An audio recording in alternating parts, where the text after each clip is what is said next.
할렐루야. 주님의 이름으로 사랑과 평안을 전합니다. 오늘 하나님께서 우리에게 주시는 말씀은 누가복음 13장 1절에서 9절까지 말씀입니다.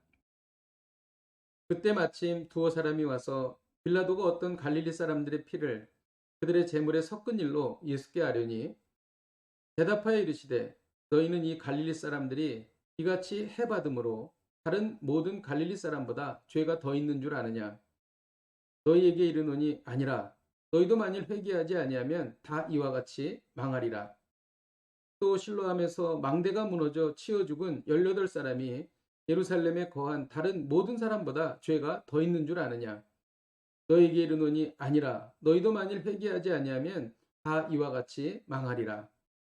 이에 비유로 말씀하시되 한 사람이 포도원에 무화과 나무를 심은 것이 있더니 와서 그 열매를 구하였으나 얻지 못한지라. 포도원 지기에게 이르되 내가 3년을 와서 이 무화과 나무에서 열매를 구하되 얻지 못하니 찍어버리라. 어찌 땅만 버리게 하겠느냐. 대답하여 이르되 주인이여 금년에도 그대로 두소서.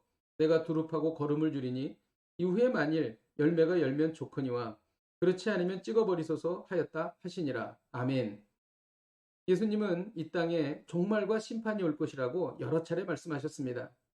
그러나 일단 종말과 심판이 오면 다시는 돌이킬 수 없는 마지막 순간임을 깨달아야 합니다. 오늘 말씀은 심판받는 이유가 무엇이며 그 심판을 어떻게 준비해야 될 것인지를 가르쳐 주고 계십니다. 왜 심판받습니까? 회개하지 않기 때문에 심판받습니다. 두어 사람이 예수님께 나와 말했습니다. 빌라도가 갈릴리 사람을 죽여서 그 피를 제물에 섞었다는 것입니다. 이때 사람들은 살해당한 갈릴리 사람들이 더 많은 죄를 지어서 그런 일을 당했다고 생각한 것입니다. 그러나 예수님은 아니라고 말씀하셨습니다. 만일 너희도 회개하지 않으면 이처럼 죽임당한다고 하신 것입니다. 죽임당한 사람들과 죽지 않은 사람들이 똑같은 죄인이라는 것입니다. 또한 예수님은 당시 실로암 망대가 무너져 18사람이 죽은 사건을 상기시켰습니다.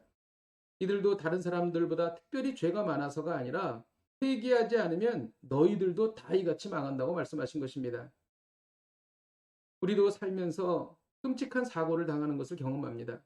그 사람들이 더 많은 죄를 지어서 그런 것이 아니라 다 똑같이 죄를 지었기 때문에 그런 끔찍한 상황에 처하게 된다는 것입니다.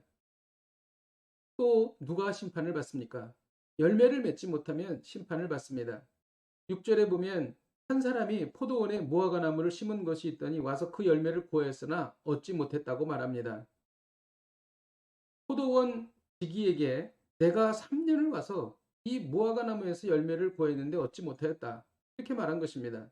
그래서 나는 찍어버리겠다. 어찌 땅만 버리겠느냐라고 말한 것입니다. 하나님께서 인생을 창조하신 목적은 열매를 얻기 위함이십니다. 하나님은 우리가 찬양의 열매를 맺기를 원하십니다. 이사야 43장 21절에 이 백성은 내가 나를 위하여 지었나니 나를 찬송하게 하려 함이라고 말씀하고 있습니다. 날마다 하나님을 찬양하여 찬양의 열매를 맺어야 한다는 것입니다. 또 하나님은 우리가 성령의 열매를 맺기를 원하십니다. 갈라디아서 5장 22절에서 23절에 보면 오직 성령의 열매는 사랑과 희락과 화평과 오래 참음과 자비와 양성과 충성과 온유와 절제니 이 같은 것을 금지할 법이 없다고 기록합니다. 이것은 예수님을 믿음으로 얻게 되는 성품의 열매입니다. 예수님의 성품으로 변화되는 풍성한 열매를 맺으시길 주님의 이름으로 축복드립니다. 오늘 말씀을 통해 배우는 것은 심판받지 않으려면 반드시 열매를 맺어야 한다는 것입니다. 하나님께서는 열매를 보고 인생을 판단하십니다. 마태복음 7장 18절에서 20절에 보면 좋은 나무가 나쁜 열매를 맺을 수 없고 못된 나무가 아름다운 열매를 맺을 수 없느니라. 아름다운 열매를 맺지 아니하는 나무마다 찍혀 불에 던져지느니라. 이러므로 그들의 열매로 그들을 알리라 라고 말하고 있는 것입니다. 그러나 하나님께서는 우리에게 기회를 주십니다. 8절에 보면 주인이여 금년에도 그대로 두소서. 내가 두릅하고 거름을 줄이니 이후에 만일 열매가 열면 좋거니와 그렇지 않으면 찍어버리소서 라고 포도원 지기가 요청했던 것입니다.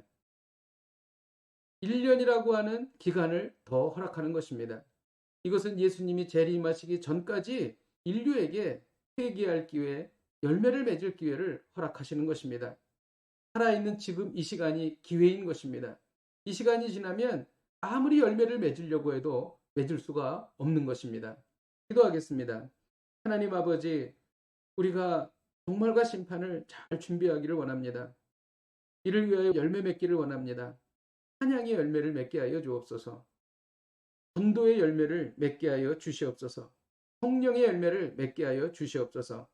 예수님의 이름으로 기도하였습니다. 아멘. 할렐루야. 오늘도 이 말씀 붙잡고 승리하십시오.